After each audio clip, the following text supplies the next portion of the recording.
Imagine a world where every headline feels like a trigger. A surveillance plane schemes the edge of a superpower's territory. Global tensions mount. And ordinary citizens begin asking, where will I be safe if the worst happens? Welcome to Locke's News, where we bring global and geopolitical shifts into plain view. Today, we explore a chilling spy plane mission and the top countries experts say could be safe havens if a global war ever erupts.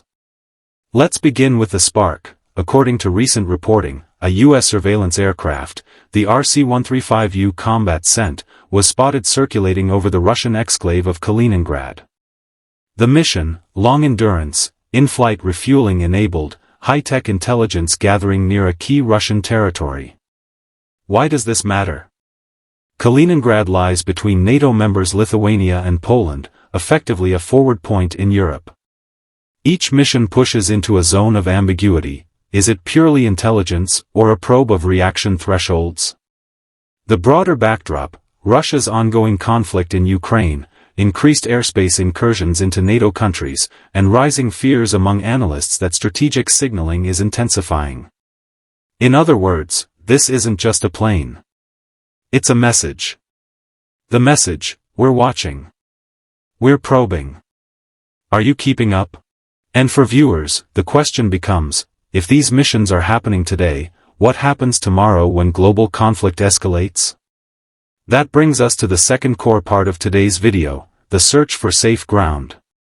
Amidst rising fears of a third world war, multiple outlets have published lists of countries that might offer safety in a large-scale conflict scenario. One piece points to destinations far from the major theaters of power. Here are some of the standout names and why they made the cut. New Zealand, thousands of miles from major global flashpoints, small population, strong food resources. According to experts, it ranks top for those wanting maximum separation from immediate conflict zones. Iceland, while its climate is harsh, geothermal power provides self-sufficiency and sparsely populated geography adds isolation.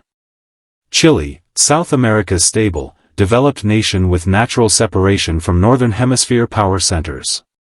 Fiji, remote Pacific island, offering extreme isolation and natural resource advantages. Switzerland, Europe's neutral powerhouse. Mountains, bunkers, long-standing neutrality, nuclear fallout infrastructure for its citizens. Beyond just distance, other factors matter: political neutrality, resource self-sufficiency, food, water, energy, geographic insulation, existing infrastructure for emergencies. It's important to emphasize, safe is never invincible. For example, Iceland is a NATO founding member, meaning its neutrality might not protect it from collateral inclusion. And while these are interesting lists, they carry a theoretical tone. Real-world wars seldom respect these optimistic surveys. But for our channel, they provide a fascinating what-if exploration. Now let's connect those two threads, the intelligence mission near Russia and the safe haven maps. Why do they matter together? Because they underscore how the preparation phase of conflict becomes visible to us.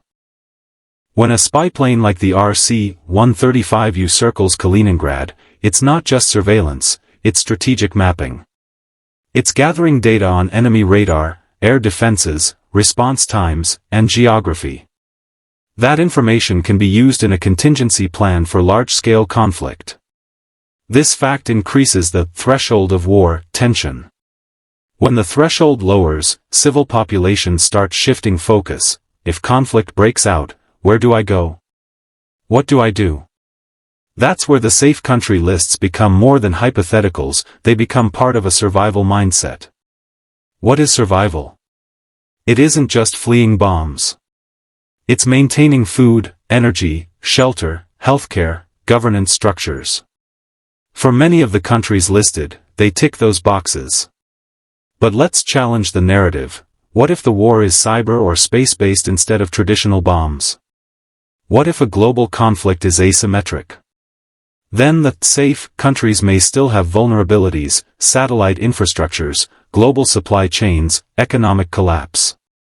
Hence for your audience, consider that being prepared is not just about number one flight ticket, it's about resilience at home. Here are 3 practical warning signs and takeaways that viewers of Locke's News should keep on their radar. Surveillance and intelligence mapping missions, like the spy plane case. When they increase, it often signals preparation rather than isolated events. Supply chain disruptions and resource grabs, countries might move to secure food, energy, critical minerals. Remote safe countries may still be reliant on global trade, which could freeze.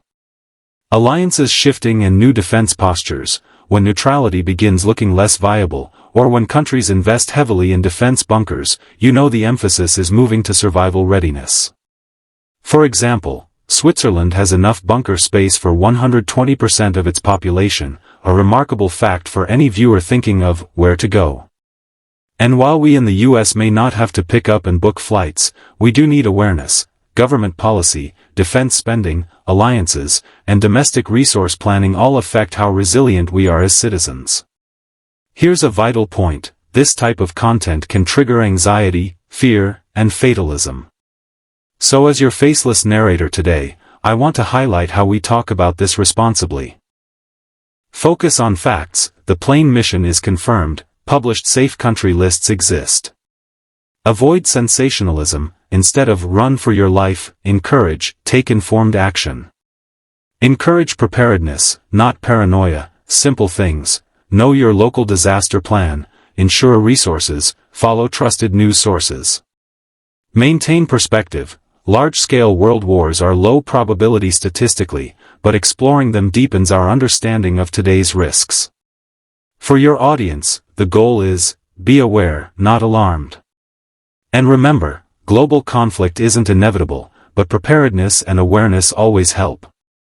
As we've seen today, a US spy plane circling near Russia, safe haven maps being drawn, and the larger question of what a global war means for everyday life. If you found this exploration useful, hit like, subscribe to Locke's News, and turn on notifications so you never miss a deep dive into geopolitics, global safety, and current affairs.